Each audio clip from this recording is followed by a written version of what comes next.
Welcome to our executive interview series at AI Talks, presented by AI Scoop.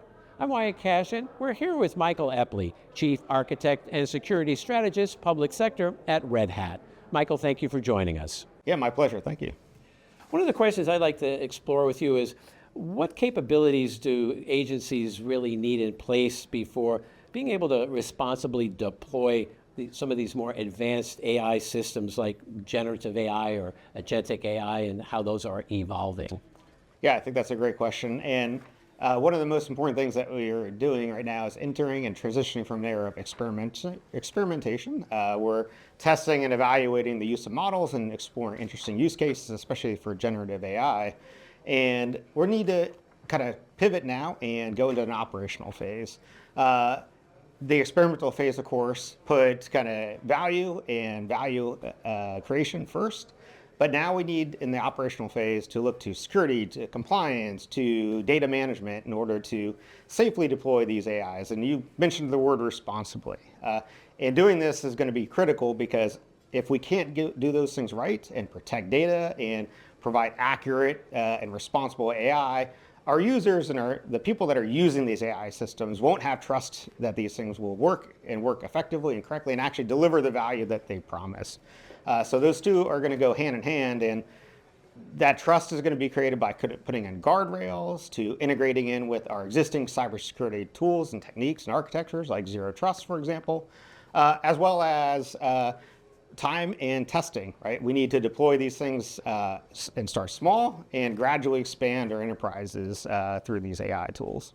And I think agentic architectures are absolutely critical here, because in many cases, we're going to be building agents and wrapping our existing tools and infrastructure in agents.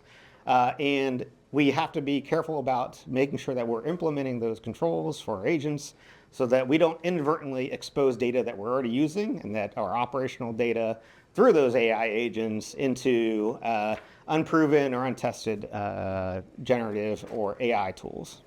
Next, looking ahead, what will distinguish government organizations that really successfully operationalize AI, let's say over the next 2 years, compared to other agencies that may be falling behind?